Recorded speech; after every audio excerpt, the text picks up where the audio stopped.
TV की दुनिया में दोबारा लौट आई तुलसी। क्या खत्म हुई स्मृति ईरानी की सियासी पारी? आम चुनाव हारी, राज्यसभा का सपना भी टूटा। फिर सास बहू सीरियल में नजर आएंगी स्मृति। तुलसी वापस आ गई है, लेकिन इस बार छोटे पर्दे की ये सास सियासत से आई है।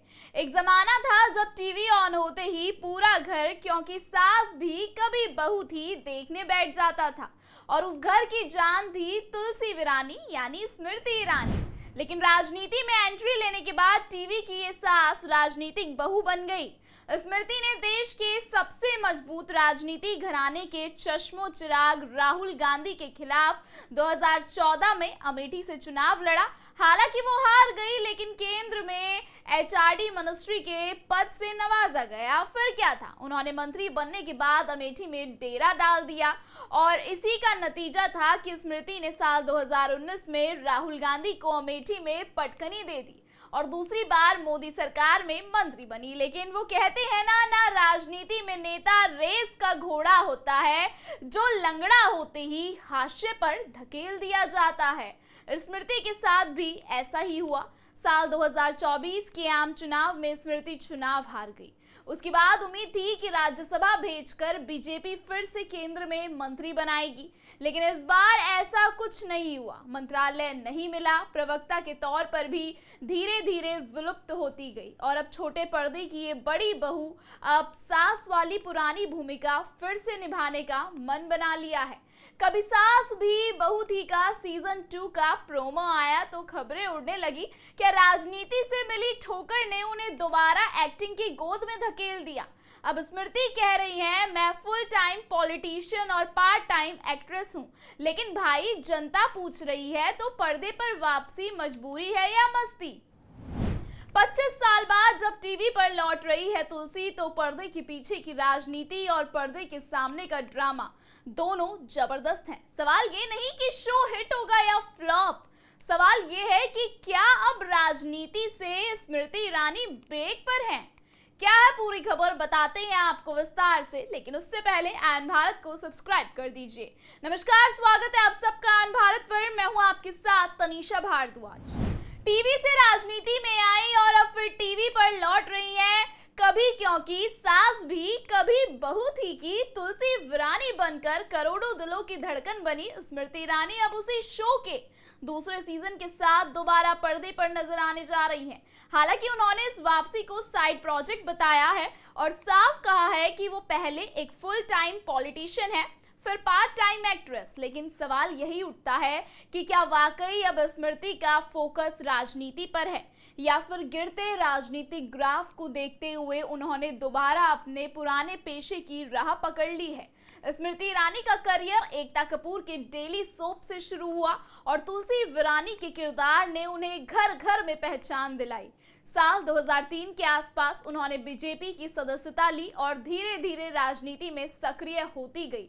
2011 में उन्हें बीजेपी का महिला मोर्चा अध्यक्ष बनाया गया और फिर 2014 में उन्होंने अमेठी से कांग्रेस उपाध्यक्ष राहुल गांधी को चुनौती दी। हालांकि उस बार हार मिली, लेकिन 2019 में उन्होंने वही मुकाबला जीतकर इतिहास रच दिया। राहुल गांधी को उनके गढ़ अमेठी में हराकर स्मृति अचानक बीजेपी की स्टार लीडर बन गई। इसके बाद उन्होंने मोदी सरकार में कैबिनेट मंत्री बनाया गया। पहले मानव संसाधन विकास मंत्रालय, फिर सूचना और प्रसारण मंत्री, कपड़ा मंत्रालय और अंत में महिला एवं बाल विकास मंत्रालय जैसे अहम पद मिले। लेकिन जैसे जैसे वक्त बीता, पार्टी के भीतर उनकी भूमिका कम होती गई। 2024 के लोकसभा चुनाव में स्मृति ईरानी को बड़ा झटका लगा। अमेठी में मिली ऐतिहासिक जीत को दोहराना तो दूर, वह इस बार चुनाव हार गई। इसके बाद राजनीतिक गलियारों में चर्चा शुरू हो गई कि उन्हें राज्यसभा भेजा जाएगा, लेकिन ऐसा भी नहीं हुआ। पार्टी के अंदरूनी सूत्रों के मुताबिक 2 बार मंत्री बनने के बाद उन्हें व्यवहार में अहंकार की झलक दिखाई दी, जिससे बीजेपी के कई सीनियर लीडर्स असहज हो गए। यही कारण रहा कि चुनाव हारने के बाद भी उन्हें कोई बड़ी भूमिका नहीं सौंपी गई। टीवी पर वापसी मजबूरी या योजना? अब जब स्मृति ईरानी फिर से क्योंकि सास भी कभी बहू थी सीजन 2 में नजर आने जा रही है, तो इसे महज साइड प्रोजेक्ट कहकर टाल देना आसान नहीं। उन्होंने कहा कि मैं फुल टाइम पॉलिटिशियन हूं और पार्ट टाइम एक्ट्रेस। जैसे कुछ नेता वकील या पत्रकार होते हैं, मैं एक कलाकार हूं। उन्होंने ये भी कहा कि आलोचना उन्हें प्रभावित नहीं कर सकती क्योंकि उनका काम वर्षों से खुद बोलता है। स्मृति ने यह भी याद दिलाया कि 25 साल पहले इस शो ने मैरिटल रेप, इच्छा मृत्यु और एडल्ट एजुकेशन जैसे मुद्दों पर बात की थी, जो मेन स्ट्रीम मीडिया में उस दौर में अनहर्ड थे। उन्होंने एकता कपूर की तारीफ करते हुए कहा कि कैसे शो को डेड टाइम स्लॉट से प्राइम टाइम बना दिया गया था और कैसे शो में वेतन समानता जैसी प्रैक्टिस अपनाई गई थी। स्मृति के तर्क और आत्मविश्वास में कोई कमी नहीं दिखी, लेकिन जनता अब ये जानना चाहती है कि एक नेता जो चुनाव हार चुकी हो और पार्टी में भी एक्टिव रोल में ना हो, क्या वाकई वो खुद को पहले नेता कह सकती है? क्या उनकी ये वापसी अभिनय के लिए है या स्पॉटलाइट में बने रहने की एक नई रणनीति? राजनीति में सफलता और लोकप्रियता दोनों की उम्र सीमित होती है और ऐसा लगता है कि स्मृति अब उस मोड़ पर है जहां वो अपने करियर को रीब्रांड कर रही है, फिर चाहे वो टीवी के जरिए हो या किसी और मंच से।